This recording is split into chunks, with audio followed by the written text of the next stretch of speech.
శ్రీమతే రామానుజాయ నమః. శ్రీకృష్ణ పరబ్రహ్మణే నమః. ఓం శ్రీ గోదారంగనాథాభ్యాం నమః. జై శ్రీమన్నారాయణ, జై శ్రీకృష్ణ.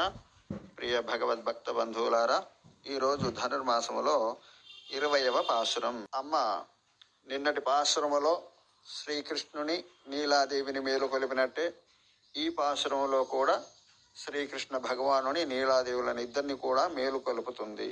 ఆ స్వామి యొక్క పరాక్రమాన్ని, అమ్మ యొక్క సౌందర్యాన్ని, దయాగుణాన్ని వర్ణిస్తూ వాళ్ళిద్దరిని మేలుకొలిపే పాసురం ఈ పాసురం.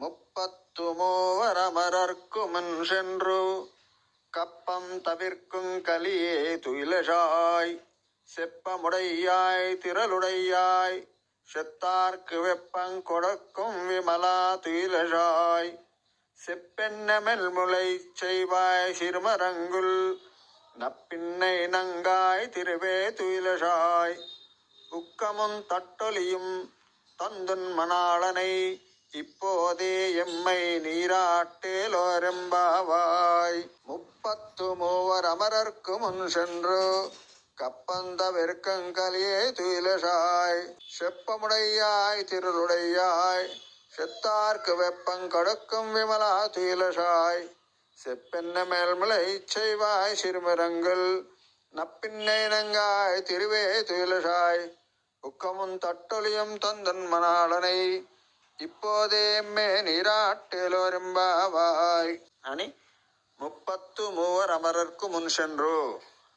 33 కోట్ల దేవతలు, వాళ్ళకి ఏ ఆపద వచ్చినా కూడా ముందే ఉండి వాళ్ళని ఆపదల నుంచి రక్షించేటువంటి తేజో విశిష్టుడా, పరాక్రమశాలి, ఓ బలాఢ్యుడా, నిద్రలేవయ్యా అని చెప్పి స్వామిని మేలు కలుపుతున్నారు. ఇక్కడ 33 కోట్ల దేవతలు అంటే 1 కోటి అంటే 100 లక్షలు అట్లా కాదు, 33 రకాల జాతుల దేవతలు అన్నమాట. ఆ దేవతలకు ఎవరికి ఏ ఆపద కలిగినా స్వామి ముందుండి వాళ్ళను రక్షిస్తూ ఉంటాడు. ఆశ్రిత రక్షణ స్వామి యొక్క కర్తవ్యం, ధర్మంగా కలిగి ఉన్నవాడు. అలాగే తనను ఆశ్రయించిన వారిని ఇబ్బంది పెట్టేటువంటి వారి శత్రువులకు తన శత్రువుగా మారి వాళ్ళ బలాన్ని క్షీణింపజేసి అణిచివేసి తన భక్తులను రక్షించేటువంటి పరాక్రమశాలి, దురిత దూరుడు, ఎలాంటి దోషములు లేనివాడు, నిర్మలుడు, పరిపూర్ణుడు ఆ స్వామి. అలాంటి స్వామి నిద్ర లేవయ్యా, లేచి మాకు కావలసినవేవో మమ్మల్ని అనుగ్రహించి మాకు ప్రసాదించు అని వేడుకుంటున్నారు. అలాగే నీలాదేవి యొక్క సౌందర్యాన్ని ఇక్కడ వర్ణిస్తూ బంగారు భరణ అనదగిన భర్తృ విశ్లేష సంచలేని మృదుత్వము గల వక్షో సంపద కలిగిన దానా, ఎర్రని అధిరోష్టములు కలిగిన దానా అని అమ్మవారిని ఇక్కడ స్తోత్రం చేస్తున్నారు. ఏ క్షణం ఒక క్షణం కూడా పరమాత్మను, భగవంతుని విడిచి అమ్మ ఉండలేదట. కానీ మరి పిల్లల కోసం మీరు అలా కాసేపు ఎడబాటు సహించక తప్పదమ్మా, మమ్మల్ని అనుగ్రహించాలి ఓ పరిపూర్ణురాలా, ఓ నీలాదేవి.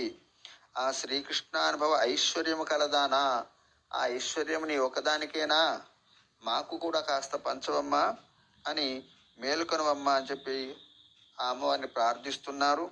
అలాగే మాకు ఒక విసనకర్ర కావాలి, కొడియే వితానమే, కంచు అద్దము కావాలి, వీటిని ఇప్పిస్తూ అలాగే నీ భర్త అయినటువంటి శ్రీకృష్ణుని కూడా మాకు ప్రసాదింపమని చెప్పి వేడుకుంటున్నారు.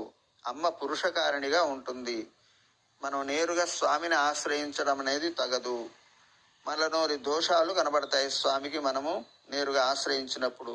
అమ్మ పురుషకారం ద్వారా, అమ్మ రికమెండేషన్ ద్వారా వెళ్ళినప్పుడు ఆ దోషాలు ఏవి, మనలో ఉన్న దోషాలు, పాపాలు కనబడకుండా అమ్మ వాటిని అలా పక్కన పెట్టేసి స్వామికి చెప్పి ఆయనను బతిమిలాడి మనకు అనుకూలంగా మారుస్తుందన్నమాట. ఆ విధంగా మాకు అనుకూలంగా శ్రీకృష్ణుని మార్చవమ్మా, మా కోరికలు ప్రసాదింప చేయవమ్మా అని చెప్పి ఆ నీలాదేవిని ఈరోజు పాసురంలో గోపికలందరూ కూడా ప్రార్థిస్తున్నారు. ఓం శ్రీ గోదారంగనాథాభ్యాం నమః. ఓం శ్రీకృష్ణ పరబ్రహ్మణే నమః. జై శ్రీమన్నారాయణ, జై శ్రీకృష్ణ.